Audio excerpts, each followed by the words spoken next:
Bienvenue dans Success Stories, le magazine de l'N24 qui valorise et analyse les startups, scale-up et PME belges qui cartonnent.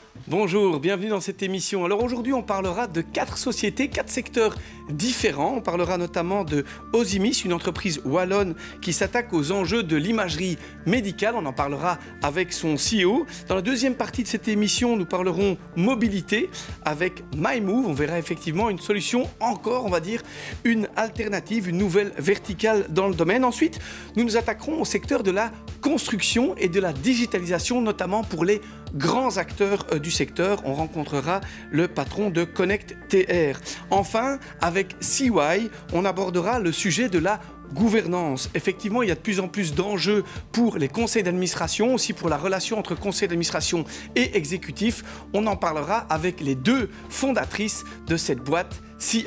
Mais pour commencer cette émission, avec moi sur le plateau, le CEO de Osimis, et on commence effectivement par rappeler que c'est une petite boîte wallonne avec notre partenariat.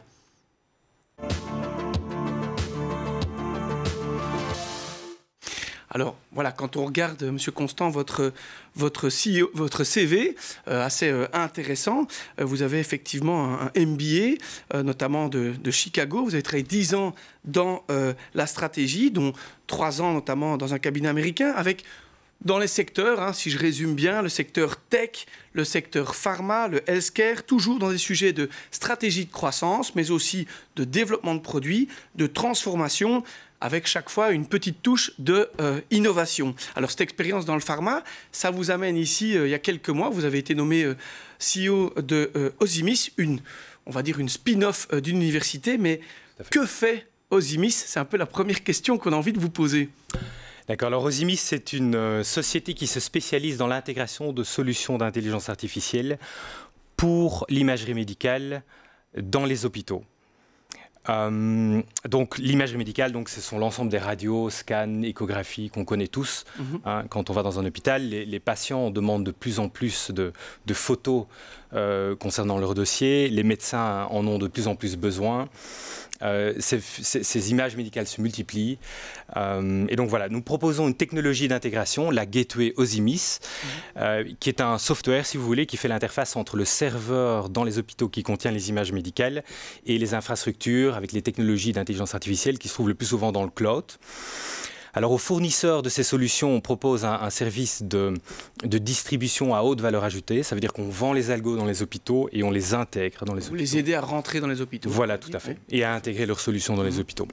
Alors au-delà de cette activité, Osimis est actif depuis un certain nombre d'années, déjà 4-5 ans, dans le développement de technologies qui facilitent le stockage et le transfert d'images médicales. Donc on a déjà une expertise depuis un certain temps déjà dans le domaine. Alors, on le voit, vous avez expliqué, c'est pour les hôpitaux, vous travaillez avec aussi pour faciliter les distributeurs. C'est vrai, chaque fois qu'on va maintenant à un rendez-vous, on a envie d'avoir une image, de comprendre ce qui se passe. Avant, c'était les radios, maintenant c'est devenu beaucoup plus complexe et digital. Mais quel est le véritable problème en fait des hôpitaux en la matière? Ouais. Alors le nombre de solutions d'intelligence artificielle et de fournisseurs de ces solutions est en pleine explosion, donc en forte croissance. Et je dirais l'adoption de ces solutions par les hôpitaux aussi est en forte accélération. C'est-à-dire que les hôpitaux font face à une croissance de projets d'intégration de ces solutions dans leur flux clinique. Or, ces processus d'intégration et d'évaluation et de mise en place de solutions d'intelligence artificielle est un processus qui peut être long et complexe d'un point de vue technologique et d'un point de vue opérationnel aussi. Et donc, les hôpitaux se rendent compte que s'ils doivent intégrer toutes ces solutions et ces fournisseurs individuellement en direct, le coût de l'intégration va devenir considérable. Alors, par ailleurs, les hôpitaux ont besoin, d'une part, que la technologie s'intègre parfaitement à leurs équipements et à leurs processus, en fournissant des garanties quant à la sécurité des données qui soient robustes. Mais par ailleurs, les hôpitaux ont aussi besoin que ces technologies se fondent véritablement dans les flux cliniques existants des hôpitaux, de manière à procurer, je dirais, un gain de productivité net incrémental clair. Donc ça, c'est un deuxième problème pour les hôpitaux et peu de fournisseurs fournissent toutes ces garanties. Ils sont très bons pour développer des algorithmes d'intelligence artificielle, mais pour les intégrer techniquement dans les flux cliniques, c'est pas la même chose. Alors à ça s'ajoute aussi le fait que donc, ces hôpitaux voient arriver tous ces fournisseurs qui frappent à la porte et qui demandent accès aux serveurs et aux infrastructures qui contiennent ces données des patients. Et ça crée, on le comprend, un certain malaise dans les hôpitaux. Et enfin, dernièrement, point important, l'adoption de ces solutions est drivée par un business case actuellement dans les hôpitaux, donc par un calcul de retour sur investissement. Et ce n'est pas évident pour les hôpitaux de bien mesurer la valeur ajoutée de ces solutions. Les hôpitaux sont donc contents de pouvoir s'appuyer sur un partenaire de confiance qui développe une vision transversale, si vous voulez, sur un large nombre d'hôpitaux et de solutions, et puisse vraiment les aider, quoi. On l'a vu, il y a pas mal d'enjeux effectivement pour les hôpitaux, tous ces fournisseurs, et le fait d'avoir finalement un point de contact qui peut peut-être avoir une vue transversale, mais concrètement, vous proposez quoi en fait concrètement avec Gateway Osimis ? Voilà. Alors donc on propose une seule technologie d'intégration pour l'ensemble des solutions d'intelligence artificielle utilisées par l'hôpital. Donc c'est la Gateway dont je vous parlais tout à l'heure, et c'est l'ensemble des composants technologiques qui va venir compléter cette Gateway pour vraiment réussir une intégration qui vient se fondre au cœur des flux cliniques. Ensuite, Osimis permet également de rationaliser tout le processus d'intégration et permet à l'hôpital de réaliser de véritables coûts de synergie, des vraies économies. À ça, vous ajoutez aussi le fait qu'Osimis a vocation à terme à garantir l'accès à un large nombre de solutions d'intelligence artificielle. Et dès maintenant, je dirais, déjà, la technologie qu'on a développée permet de nous intégrer à peu près à n'importe quelle solution d'intelligence artificielle en moins de 2 semaines. Donc on va être en mesure, si vous voulez, d'aménager un espace de flexibilité et de liberté et de choix donc, pour les hôpitaux qui pourront tester et choisir les solutions qui leur conviennent le mieux dans un mode presque plug and play.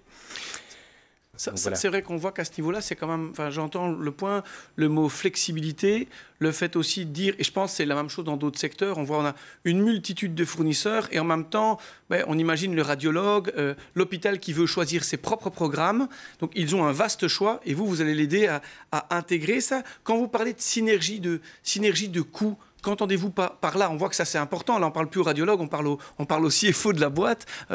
Quel est le sujet là? En fait, on parle au radiologue et aussi, je veux dire, on parle au CFO, au management de l'hôpital, mais aussi finalement au chef de radiologie qui gère le budget de la radiologie. Et donc, en fait, si vous voulez, d'une part, en centralisant l'intégration de toutes les solutions à travers une seule technologie, on permet à l'hôpital de réduire la complexité technologique liée à toutes ces intégrations. Donc, il y a déjà cet aspect-là, si vous voulez. Ensuite, de manière très opérationnelle, si vous voulez, on permet à l'hôpital de ne pas devoir répéter l'onboarding de chacun de ses fournisseurs. Onboarding, c'est le fait que donner un peu les clés, le briefing, etc. C'est le briefing en fait sur l'environnement clinique et IT de l'hôpital, que l'hôpital doit en principe répéter à chaque fois qu'un fournisseur arrive. Tout à fait, ouais. En fait, avec nous, si vous voulez, tout ça se fait lors de la première intégration. Et à partir de la deuxième intégration, on connaît les systèmes, on connaît les équipements, on connaît les équipes. Et les choses peuvent se passer de manière beaucoup plus rapide et efficace. Et là, il y a un gain, effectivement, à ce niveau. Considérable, tout à fait. Alors, si vous voulez, cette logique s'applique aussi à la mise en place du DPA. Le DPA est en fait le Data Processing Agreement. Oui, c'est très important parce que la donnée est sensible, en fait, dans le secteur aussi. Ouais. Absolument. Et donc, on met en place ces garanties lors de la première intégration. On met en place le contrat aussi. Et à partir de la deuxième intégration, tout ça va beaucoup, beaucoup plus vite. Ça veut dire que grâce à ça, en fait, l'hôpital qui collabore avec vous et avec votre technologie va pouvoir dire « je peux choisir un nouveau, entre guillemets, nouvelle solution qui vient par un autre fournisseur ». Vous allez veiller à ce qu'il soit... qui va répondre aux normes de compliance, entre guillemets. Tout à fait. On s'assure qu'au niveau des data, ça respecte bien les exigences très élevées dans les données, notamment médicales, je suppose. Absolument. Et donc, vous pouvez appliquer la même logique aussi à la mise en place des systèmes et des processus de facturation. Là, on devient très opérationnel, mais en fait, c'est la même logique. Si vous voulez, on peut centraliser tout ça et l'intégrer à notre technologie. Et au final, vous vous rendez compte qu'en fait, on estime qu'on est en mesure de réduire les coûts d'intégration pour l'hôpital de 30 à 70% à partir de la deuxième intégration, ce qui est en fait considérable. Alors, on a dit des mots clés tout à l'heure, on a parlé aussi d'intelligence artificielle. Quels sont les enjeux de l'intelligence artificielle dans le domaine de l'énergie, de l'imagerie, les enjeux? Et alors, est-ce que vous pourriez, pour que le téléspectateur comprenne bien, prendre un exemple concret, puisqu'on a dit il y a multitude d'images, prendre peut-être un exemple à ce niveau-là pour nous montrer quels sont les enjeux de cette intelligence artificielle. Tout à fait.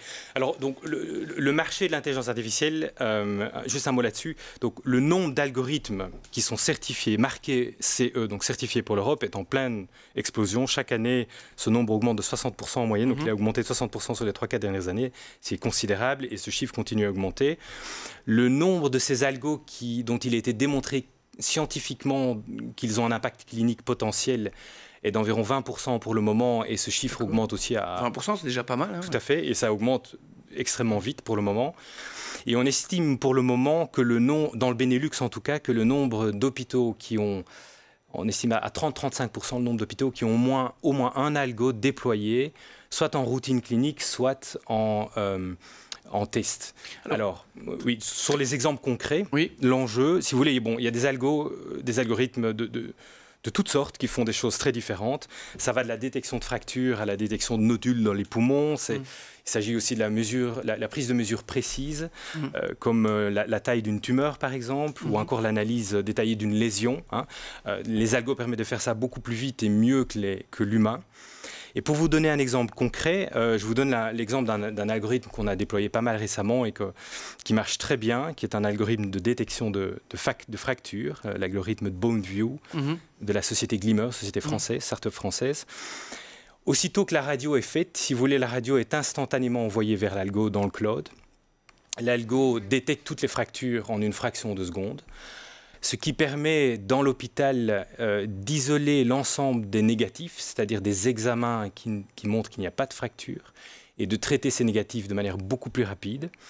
Ce qui permet, dans un deuxième temps, si vous voulez, aux radiologues de passer plus de temps sur les positifs et de passer plus de temps là où l'analyse est importante. Et enfin, on se rend compte que l'algo permet de réduire aussi le taux d'erreur humaine de l'ordre de 30%, ce qui est considérable.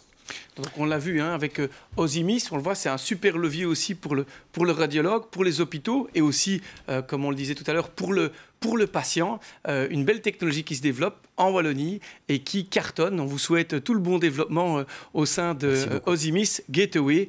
On se retrouve, nous, après la pub. On parlera mobilité avec MyMove.